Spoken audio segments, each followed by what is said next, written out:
Every day I get comments about trades Lakers should or should not make, questions about if certain trades work, and then of course my favorite trades for them to make. And well, I've talked a little bit about this, made videos about certain trades, and then of course I've made my perfect offseason videos for the team, which I recommend checking out if you want to hear about not only trades, but free agent signings, how to work around the salary cap, the new CBA, and much more. But I've yet to make a list about my favorite trades for them to make, my top 5 trades, or whatever you want to call it, talking about trades that would address the needs in their team, the biggest of which being a 3-and-D wing, and then of course a center for their team, both a backup and a starting level center at this point, as they pretty much need both. So we're going to do that today, talking about 5 trades that would address their needs, 5 trades they could make, and then trades that would range from very realistic all the way down to a bit more optimistic. Though we're not going to talk about guys like Giannis Antetokounmpo, Bam Adebayo, Kevin Durant, or even a guy like Walker Kessler for example, all of which are pretty much impossible or simply not on the trade block in regard to a guy like Walker Kessler. So rather than that, we're going to talk about more realistic trades, but still trades that would benefit their team and some that would be very impressive for them to make if they could pull them off. So we're going to go through them one by one and break each of them all down. And to begin, starting with trade number 1, and that would be with the Chicago Bulls. A team entering a rebuild, a team I guess that's kind of been against a rebuild, but now they finally appear to be accepting it, which likely means they'll be hunting for more draft picks, expiring contracts for a few of their players that they probably don't want to pay, and I think we might be able to take advantage of that last part, trading for 2 guys like Ayo Dosunmu and Jalen Smith, one of which being Dosunmu, who is under an expiring contract. They likely don't want to pay him and probably would rather have a draft pick for him, so we're going to try and take advantage of that. And well, between Ayo Dosunmu and Jalen Smith, they would directly address Lakers' needs in my opinion. Ayo Dosunmu being the 3-and-D archetype, more of a backup ball handler rather than a 3-and-D wing, but definitely can do a bit of everything out there. Everything from being a good scoring guard, coming off a season of averaging 12.3 points per game, on 49% for the field and 33% 3-point shooting. Not too great in the last part, but is a 36.1% career 3-point shooter. Definitely can be both a starter or a 6-man kind of guy for your team. Has started 154 games so far, and that's over half of the games that he has played. And up until this season had been very durable, playing in 75 games or more in 3 straight seasons, only for the first time going through an injury this season, and probably something that he could have possibly played through, and if the Bulls weren't trying to tank for part of the year, likely would have played in more games. But like I said, is a versatile player, is a good offensive player, but also a good defender too. Can be a good point of attack defender, even with his height, and overall frame can be a smaller wing defender with his 6'5" height and good wingspan to pair with it. So definitely a lot of versatility here with Ayo Dosunmu, and I think he'd be a good trade target. Especially paired with a guy like Jalen Smith, can be a good backup center, is everything from a solid lob threat, good athlete, is a good 3-point shooter for a big, is a solid rebounder and a solid rim protector, so I think he would be a solid option for their backup center spot. And with him only being 25, he does fit their long-term timeline, is in that age range of Luka Doncic, and could potentially grow with their team further, whether that's in a backup role or hopefully in the future a starting role. Definitely have to develop and build up a little bit more to get to that point, but I like what he projects as and even what he is right now too. Coming off a season of averaging 8.2 points per game, 5.5 rebounds per game, roughly 1 block per game, shooting 47% from the field and 32.4% from 3, which is not great, but he did attempt 3.5 of them per game in only 15 minutes per game, translating to roughly 8.3 attempts per 36 minutes, and coming off a season before of shooting 42.4% from beyond the arc. I think there's a lot to like here with Jalen Smith. And for the overall trade package, as I did forget to mention that to start out with, it would be for Gabe Vincent, Shake Milton, a 2nd round draft pick in 2025, that being this year's NBA draft, their 55th overall draft pick, and then a future 1st round draft pick swap. And no, we might not be acquiring a game changer per se here, but then again we're addressing 2 gigantic holes in the team and 2 of their biggest needs without giving up a major trade asset. not trading Austin Reeves, not trading Rui Hachimura, not even trading Dalton Knecht or their 2031 first-round draft pick, that being their only tradable first-round draft pick, and still getting 2 quality rotation players and 2 guys that would fill 2 gigantic needs in their team. So I think we're looking at a great trade to start out with, addressing 2 of their biggest needs, not giving up a major trade asset, and still walking away with a very beneficial trade in my opinion. I think that's a great trade to start out with for us. But then moving on to trade number 2, and this one gets a little bit more difficult to pull off, but still a trade that I would make and a trade that would benefit their team. This being with the Brooklyn Nets, and a trade I have shown pretty often at this point, being for Nic Claxton, and only giving up Gabe Vincent, Maxi Kleber, their 2031 future first-round draft pick, the first major trade asset we would be giving up, and then trading a guy like Shake Milton to a third team and simply making the money work here in that regard.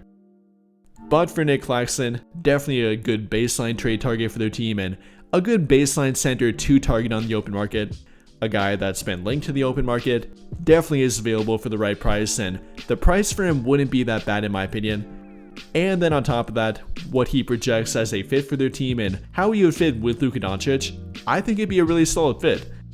Yes, some people like to complain about the imperfections with him and why he's not the perfect player per se,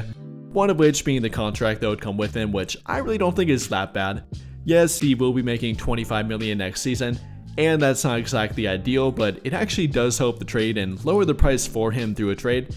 And then from the fact that the contract goes down over time as he enters his prime, I think it would probably be worth it, especially pairing him with a better fit and a guy that will make him better in Luka Doncic, and not to mention LeBron James too.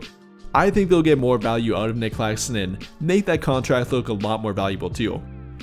Or then for the comments about his rebounding, I'm not exactly sure why, but we're talking about a guy that has averaged roughly 11 rebounds per 36 minutes, that's above average, and if you're looking at a bad rebounder for a center, point to a guy like Miles Turner averaging roughly 8 rebounds per 36 minutes, not Claxton grabbing about 11 of them.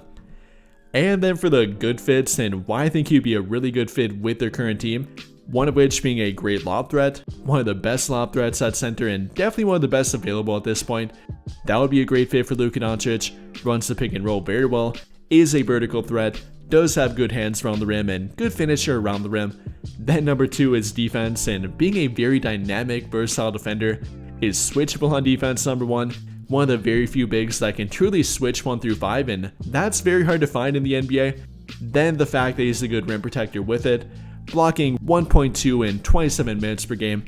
is a former top 10 finisher in Defensive Player of the Year voting, and from the simple fact that he could help them with exactly what they need, giving them rim protection, a switchable defender that actually could play during the fourth quarter and not get played off the court, a lob threat to pair with Luka Doncic, a player that fits their timeline and Luka Doncic's own timeline, with Claxton only being 26 and would fit their timeline and simply be a good fit for their team.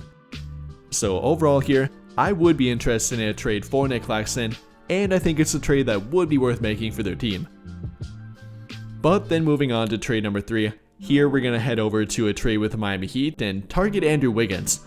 Another controversial trade that I brought up that some people like, some people don't like, but I think it would benefit their team.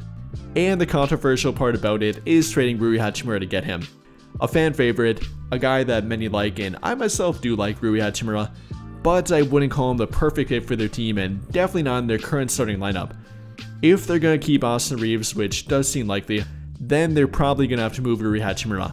And with him being one of their bigger trade assets and one of their bigger expiring contracts, it simply makes too much sense to not do it in this kind of trade. Trading him for a better defender, and not to mention a much better defender at that with Andrew Wiggins, an equally if not better offensive player, and a guy that would simply fit their team a whole lot better,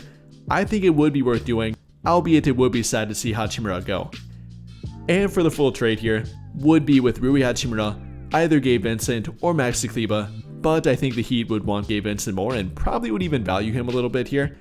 And then a 2030 future first round draft pick swap, not giving up any of Austin Reeves, Dalton Knecht, or their 2031 first round draft pick. Now the Heat might push for it, but between the not so great contract of Andrew Wiggins, wouldn't call it a bad contract but also not a great contract,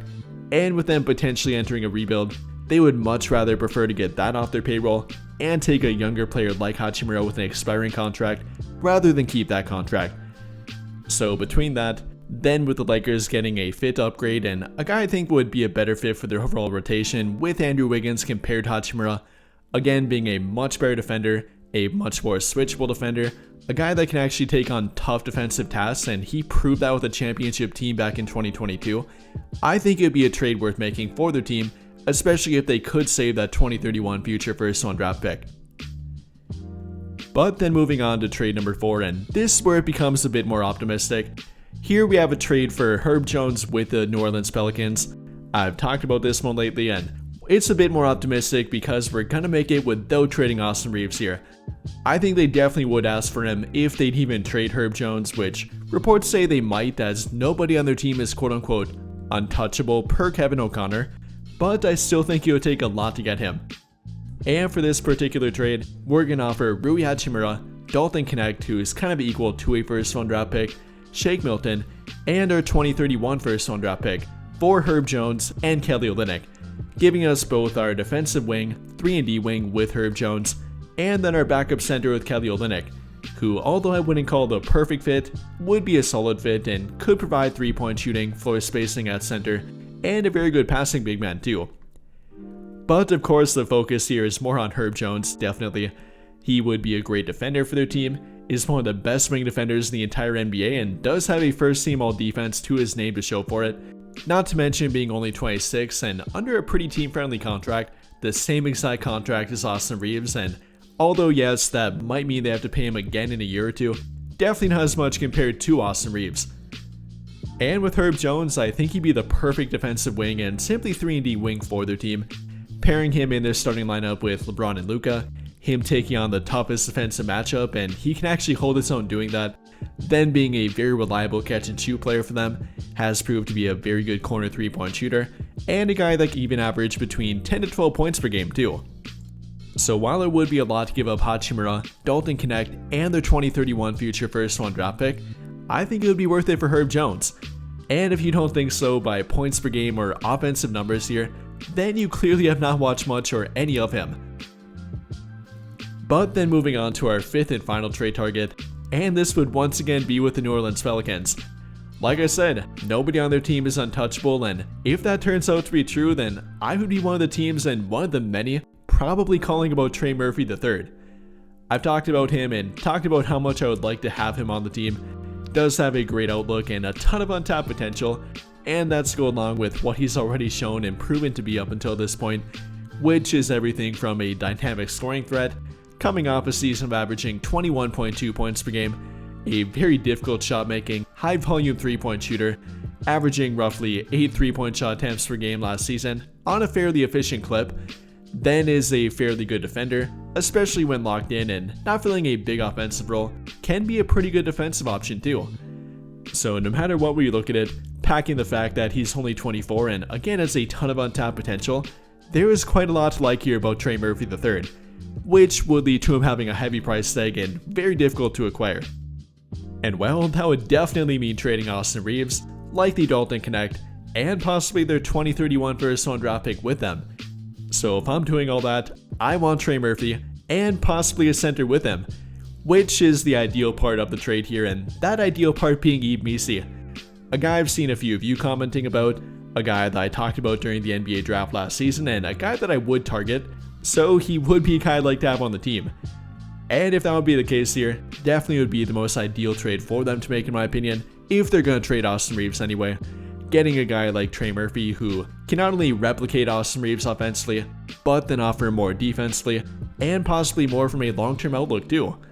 And then with him a center like Yves Missi, can be a lob threat, has shown the ability to be a good rim protector, albeit is pretty raw yet and definitely has a long way to go, but does fit the mold for what they want at center and definitely would fit their long-term future too. So if this kind of trade would be possible, or some variation of the Herb Jones trade with Yves Missi, or maybe Trey Murphy with Kelly Olynyk, then I definitely would be interested. Yes, again, probably not very likely, but that's why I mentioned them last and more on the optimistic rather than realistic side. And well, with all of that being said, what do you guys think? How do you feel about the 5 trades I mentioned, and do you think they would be ideal trades for the Lakers? Or if not, what would be your ideal trade that's actually somewhat realistic yet? Not talking about guys like Giannis Antetokounmpo. Let me know your thoughts in the comments down below. But I think that'll pretty much do it for this one. And if you enjoyed the video, then I would greatly appreciate it if you dropped a like, subscribe to the channel if you have not already, and hit that notification bell to never miss out when I upload a video. But as always, thank you for watching and have a great day or night.